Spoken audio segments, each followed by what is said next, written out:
This episode is I Am My Mom, though it should be properly be renamed God Damn It, No. The episode. Oh, Jesus, no. Yeah, okay, so in this episode, Steven goes to the gems about what happened with the new gems. The names Aquamarine and Topaz make Pearl realize that Yellow and Blue Diamond sent high-ranking gems to retrieve the humans for the human zoo.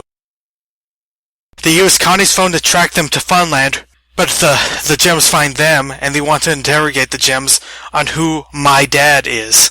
After some failing attempts to combat them, and Steven realizing that the brief list of humans he knew that he told Peridot way back in Season 1 is what she's actually referring to, Steven intentionally gets trapped inside Topaz to execute some sort of plan.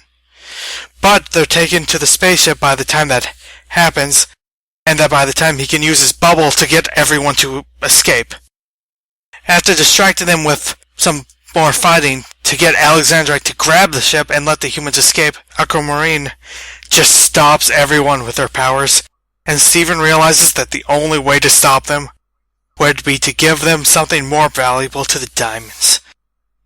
So he reveals that he is Rose Quartz, leader of the Crystal Gems, so Steven by himself is taken off planet in the ship. And by Steven by himself, I mean, oh god, Lars was left in the ship! God damn it! I spent the last third of the episode going, wait, where's Lars? Have they forgotten about Lars? Lars hasn't got Lars, he's still on the ship, isn't he? And they actually forgot about Lars. Whoops! Oh my god, this episode. They really cranked it up to 11 for the season finale, didn't they? They certainly did. But yeah, this is what I ranted about a couple episodes ago. Was that really in Season 1, the first time Steven met Peridot? Yeah, Season 1 was really long, and they met Peridot the first time in Season 1. Yeah. Because it was a really long season. So that minor-ass bit where Steven's trying to explain humans to Peridot is like not being, oh, no, I'm not Steven, I'm a human. There's lots of humans. My dad, Connie, Lars, Sadie, Onion, I think. Just that minor fucking bit has kicked off this whole plot where they think this is a list of different kinds of human to bring to the zoo. Yeah. Oh my god. The Season 4 finale, where Steven gives himself up as the leader of the Crystal Gems to basically dooming himself to die, is because of a random line he said in Season 1. Oh god, though. Continuity! But his guilt complex in this whole episode, like, oh my god, this is happening because of me. All my friends are in danger because of me. And Yes. so it's not just his friends are in danger, it's specifically he's facing the prospect of having his dad kidnapped by aliens again. Yes. Which he cannot deal with. So he's like, no, I'm my mom. And for a second I thought it was going to be a Spartacus moment, like, no, someone else like, no, I'm Rose Quartz. I'm Rose Quartz. That would have been great. Garnet being like, I'm Rose Quartz and so's my wife. You know. But they didn't make that funny. That was heavy as shit. Yes. I mean, it did get funny at some point, Jamie being like, Steven, save yourself! After you save us! Yeah. I mean, you go from the utter brutality of Topaz using her captive humans as a shield to knocking Garnet through a stand called Knockout. Nice. And then you go right back to Aquamarine's hair ribbon wand being completely OP. Yeah, completely. And Topaz threatening to crush Jamie's head. Yes. Oh my god, that's savage. I thought Steven making himself part of the Topaz fusion was he was gonna actually become part of the fusion. That's what I thought was gonna happen. I thought that was gonna happen and things were gonna get weird. No, he just tried to bubble out Topaz, which, didn't work, and they're on the alien spaceship and the crystal gems are freaking so, and then he blows Topaz the fuck up. Holy shit. Yes. Basically. I was sad that Steven and Connie didn't fuse. Connie was like, we should fuse! And I'm like, oh my god, yes, please fuse. And they didn't fuse. Yeah. That was my literal only problem with the episode, is that they didn't fuse, and I didn't entirely get why. I mean, I kinda got what they were trying to do, but it was like, Steven is too paranoid and too worried about everything. And it's like, he doesn't want to deal with Connie right now. Maybe. Or whatever. And I'm like, but he wasn't shown well that, so it was just confusing. Yeah, I was a bit like, why aren't you fusing? I mean, the fight was pretty damn good. Anyway. Oh, and I did want to beat Lois's head with a chair when he ran away instead of trying to help Sadie. Yeah. And once again, Sadie is the only one who can do anything to a gem. Yeah, oh, I think Sadie... We're gonna secretly find out Sadie has, like, some hidden superpowers. At some point. No, I kind of hope not. I kind of hope she's like a new Connie. And just a badass normal. I love her. Remember that one time on the island? She's like pretty much speared an invisible gem through itself. Oh, it was brilliant. And I also love how when the ship stops and we look outside and it's fucking Alexandrite. I was yelling, yes. Alexandrite! The same moment Connie did. Yeah. Oh, I was happy there. And then Onion's the first one to dive out of the ship, which is like... I mean, I'm glad somebody took the initiative and started the chain of jumping out the ship. Also, I realised his dad's a fisherman. He's probably spent a lot of time on and off of boats. He's probably the most confident there with diving, just diving into the sea and swimming. Yeah. Seriously, Aquamarine's wand is so overpowered, though. Yes. Not only does it stop all the humans, it stops Alexandrite at the same time. Yeah, that's a bit crazy. So OP. Too OP, please nerf. Yeah, please. Next update has to nerf. Yes. But then, because Lars is a coward and ran away, he's stuck on the ship with Steven and the Topazes and Aquamarine. I think Auto Lapis, she's not Lapis, but she definitely has a very similar power set. Part of me imagines her as just like Lapis's evil little sister. I want Lapis to adopt her and reform her. Because I am convinced that Steven is going to end up friending both of these gems. Or, all three. Possibly. I could totally see that. I did at the beginning when Poe was freaking out. I was like, what specifically is frightening about Aquamarines and Topazes? And it's not so much the specific types of gems are frightening, but that it means that Blue Diamond and Yellow Diamond sent them together. Which is fair enough to be freaked out about. But also, the way Aquamarine talks, she clearly expects to be at the top of most piles in Gem Society. Yes. And she does have that, Topaz is basically just muscle, but she has that ridiculous OP wand. So, she's quite good at hunting down and capture, she's probably specifically designed to hunt down and capture shit. I do like when they make the seemingly sweet, innocent character into just the most evil person. Oh, it's sweet little Aquamarine. No, she isn't. No, I think somewhere between Puella Magi and Undertale is when I started just automatically distrusting anything adorable. The cuter something is, the less I trust it. True. As a minor thing, I really like Jamie in this episode. He had some really good lines. Like when Garnet was gonna attack. Oh wait, Garnet, I moved on, I swear. Aww. That was great. There were a lot of weird, random continuity references in the past couple episodes. She's brought together. I mean, part of me is was she planning this the whole time? Or is she just, cherry-picking stuff that's happened to use as fodder for new plots? I mean, the comedy stuff you can just easily use, but Yeah, and she's like, haha, I was planning it the whole time. But, and I also liked how he wouldn't shut up when they entered the ship, and Aquamarine is trying to relax as they're trying to leave, and he just still dramatic about how awful the situation is, and she's just pissed off about that he won't shut up. Oh. Also, I love when Steven first is trapped by Topaz. The first thing he does is he's like, "Hi, Lars." That was great. Also, I am so heartbroken by how Steven's guilt complex is peak in this episode. Absolutely. God damn it. Now will someone give him a therapist? Yeah, someone get this boy a therapist. He sacrifices himself to be kidnapped by aliens to protect his friends and family. And also, that also means he's openly admitted to agents of Homeworld that he is Rose Quartz. Rose Quartz has become him. Yes. Then he gets kidnapped and the fucking season ends there. Yes. Jesus Christ, Sugar. I say Sugar like I'm a child trying to pretend I don't know swear words in front of my parents, but no, it's her fucking name. Those will be relevant in a second, but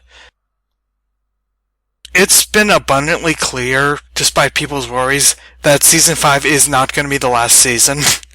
Like, they haven't said that, but it's pretty obvious at this point that Season 5 is not going to be the last season. So with that in mind, it's kinda obvious that, to me, that the Diamonds are not going to find out because of this. Somehow. I'm not sure how, but somehow. I don't know if it's not that they won't find out, but they won't find out yet, at least. But, I mean, what are they going to do with it when they do find out? Are we going to get, like, reignited gem war? Or is Steven going to somehow start friending all of them? Or, you know, they still don't know the cluster's not going anywhere. What's going to happen with that?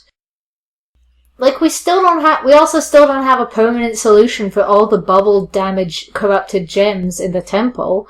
Like, are we going to find out? Again, this seems like the kind of show where they are going to have a solution to that at some point. Yeah. You know, we still don't know what the fuck Lion is. True. You know, there's still so many mysteries that, yeah, the show definitely isn't ending. We've never even seen White Diamond. No, we haven't. We don't know a damn thing about White Diamond other than that she exists. And we only have that hint. To be fair, we don't know anything about Pink Diamond outside of she was the leader of the colony and that she died. That's it. She did. Yeah, so there's still so much we don't know about I mean, I'm guessing Season 5 is going to be a lot more diamond heavy. I hope it is, because I so want to know about these diamonds.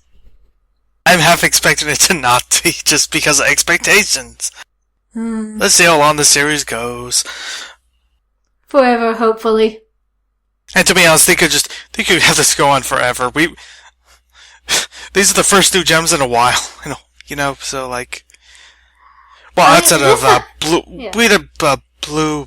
What was her name in the zoo? Holly Agate. Yeah, Holly Agate. Those three have just been it for this season, and there's like so many more gems they could make. Oh, and they probably will. Exactly. But yeah. I mean, it is kind of the thing. If a show doesn't get cancelled after the first couple seasons, it can probably run forever. Also, as a minor thing, they're kind of color-coordinated to the diamonds. Mm-hmm. One of them's blue, one of them's yellow. Huh. Well, yeah, I mean... I wonder if that's kind of a thing, because...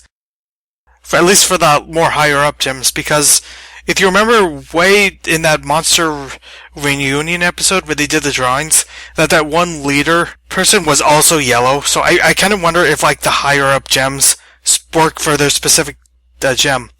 And Agate also worked for Blue Diamond specifically, so... Well, no, I think that's already been established that all gems belong to a specific one of the diamonds. But I think they very specifically color coordinate some of it. No, that's always what I assumed. Like, for example, the red ruby soldiers, I think were implied... You know, I think there was a lot of argument about at the time whether or not they belonged to Yellow Diamond. I think they might actually have been provided by Pink Diamond, because in Garnet's flashback... Maybe. Well, actually, I think it's been implied by the present-day rubies that they've all come under Yellow Diamond's command, but they might have once been under Pink Diamond. Yeah. Oh, yeah. No, Eyeball said she was there, she saw it with her eye, and she's fucking furious about Pink Diamond being shadowed. So I think, you know, the rubies did belong to Pink Diamond and have since come under Yellow Diamond's command. But, you know, I think all the different kinds of gems belong to one of the 3 remaining diamonds. They all have my diamond. And it looks like Blue and Yellow Diamond work together the most. We still just don't see much of Pink Diamond of it. And I'm so curious now. I don't know if we've seen any gems that belong to White Diamond. I think it's a quite popular fan theory that Pearl belong to White Diamond. But, I mean, we've seen pearls in different colours that are associated with different diamonds. But, I mean, our Earth Pearl has... Part of me thinks that, like, might only be like higher up gems that are color coordinated. Like maybe they're the only ones who have the honor of being color coordinated with the diamonds. I think, because, I mean, it's pretty clear that Topaz is not exactly a higher up. She's just been sent along with that. Well, tell me this. What do... Peridot. Yellow or blue? Yellow. It's as close to blue... Green is as close to blue as it is to yellow. I don't know what the deciding factor is when they're, like, in between colors, but Peridot was definitely reporting to Yellow Diamond, so clearly the Peridots are under Yellow Diamond. I just like the idea that the color coordination is like super important to them. That they would just do that because they're just that self-important. See, so even lesser gems, well, they pretend are greater gems just so they can be higher in the ranks to be color coordinated with them. You realize what's all important here is the aesthetic. Yes, exactly. But anyway, I love how they built to this finale, too. Because, like, one of the many interesting things is that the Steven bomb started with an episode that is seemingly not relevant to the other ones, because, Aquamarine and Topaz don't really show up until the next one. But I feel like, in a way, it kind of makes sense to... I think it's very important to Steven's I am my mom moment. Because for a few seasons, he's really been struggling with the nature of his existence and what he's supposed to do, and his relationship with his mother and the legacy that she left him. He's been struggling with all of that. And I think it was important to show all of that before he would be able to, both sacrifice himself to protect others and do it specifically by acknowledging his existence as Rose Quartz's son. Yeah. And as Rose Quartz. That's really been almost like the theme of the whole season, is Steven's relationship with Rose. Because it's just been this thing that just keeps coming back in one way or another. Yeah. I was about to say, and his relationship with himself too, but it's basically the same thing. Yes. Oh. And it all built up very well to Steven making that choice to resolve that situation. But, she really shows up a lot in this season, if you really look for it. In some way or another. We've got a lot of information about her that we never had before, and it's given us a really complex... she's not just the hero anymore. She's a really complicated person. Going back all the way to, Buddy's book, of all things, Rose is in that episode. And in the very next episode, Mindful Education, what is the thing that ultimately causes Steven to really be paralyzed and fall off that cliff? Stevani, that is. Rose. And then a couple of episodes later, Pearl finds the mystery girl, and she kind of looks like Rose. Yeah. And Rose is briefly mentioned in Gem Harvest, and it's relevant. Her death was recent in 3 Gems and a Baby. There are a bunch of Rose Quartz on the zoo, and then Steven confronts them in Storm in the Room. And, it just keeps coming back.